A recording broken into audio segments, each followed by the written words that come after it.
केतन अग्रवाल हत्याकांड प्रकरणामध्ये होणारी बायको सिया आणि तिचा बॉयफ्रेंड चेतन चौधरीची पोलिसांकडून कसून चौकशी सुरू आहे. या दरम्यान आतापर्यंत काय काय घडलं हे जाणून घेऊयात या व्हिडिओमधून. या आधीच्या व्हिडिओमध्ये केतन हत्याकांड नेमकं प्रकरण काय आहे हे आपण जाणून घेतलं होतं. सियानं आणि चेतननं प्लॅन करून केतनची हत्या केली असा संशय आहे. यावरून त्या दोघांचीही चौकशी सुरू आहे. हे दोघंही पोलिसांच्या ताब्यात आहेत. सीन रिक्रिएट करण्यासाठी चेतन चौधरीला म्हणजे सिया गोयलच्या बॉयफ्रेंडला पोलिसांनी त्या ठिकाणी नेलं, ज्या ठिकाणी ही घटना घडली जिथे केतनची हत्या झाली आहे. चेतनला त्या ठिकाणी चालून दाखवावं लागलं, म्हणजे त्याचं गेट अनालिसिस करण्यात आलं. गेट अनालिसिस हे फॉरेन्सिक सायन्सचा उत्तम मार्ग आहे आणि यामुळे आरोपीची ओळख पटवता येऊ शकते. यामुळे बॉडी लँग्वेजचं विश्लेषणही केलं जाऊ शकतं. जे कॅमेऱ्यात शूट करण्यात आलं, रेकॉर्ड करण्यात आलं, हे लॅबमध्ये पाठवलं जाणार. त्यानंतर हा व्हिडिओ आणि सीसीटीव्ही फुटेज हे एकत्रित मॅच केलं जाणार आणि त्याची वेळ तपासली जाणार. हुडी घातलेला मुलगा चेतनच होता का याचाही तपास सुरू आहे. चेतनचा केतनशी काही वाद झाला का हेही तपासलं जाणार. त्यामुळे सियाचा भाऊ साहिल गोयलचीही चौकशी केली जाते. साहिल अजून आरोपी नाहीये, पण पोलिसांना त्याच्यावरती संशय आहे. साहिल गोयलला सिया आणि चेतनच्या नात्याबद्दल म्हणजेच त्यांच्या अफेअर बद्दल आधीच माहित होतं आणि कदाचित त्यालाही माहित असावं की सियाला केतनशी लग्न करायचं नव्हतं. कॅब ड्रायव्हरने साक्ष दिली आहे की सियाने बालीला जाण्यासाठी कोणत्याही प्रकारची तयारी केलेली नव्हती.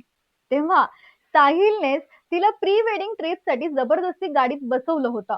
काही वेळ त्यांच्यामध्ये वाद सुरू होता.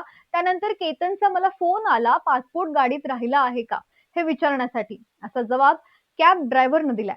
केतनचा पासपोर्ट फाडून लपवण्याच्या गोष्टीकडे साहिलनं दुर्लक्ष केल्याचं देखील सांगितलं जातंय.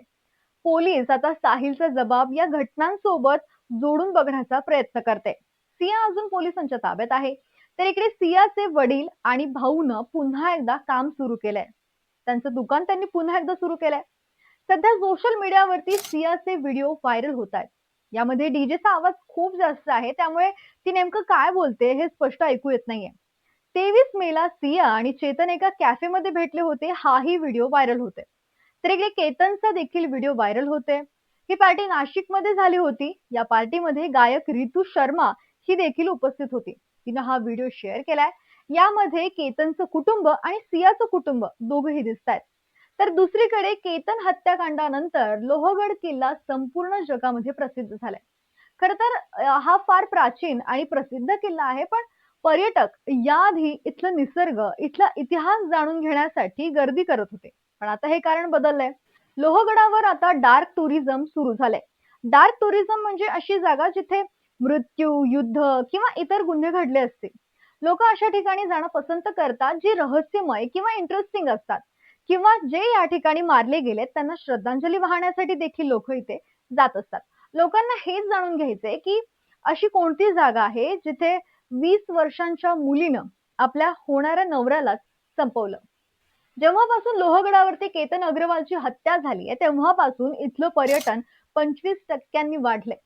लोक आता लोहगडावरती सिया पॉइंट बघायला येतात. अशा बातम्या माध्यमांवरती फिरतात, आपण बघितलं असेल. इंटरनेटवर देखील सिया पॉइंट हे सर्च केलं जाते. केतन हत्याकांडानंतर लोकांनी या जागेला सिया पॉइंट हे नाव दिलंय. ही तीच जागा आहे जिथून केतनला धक्का देण्यात आला होता.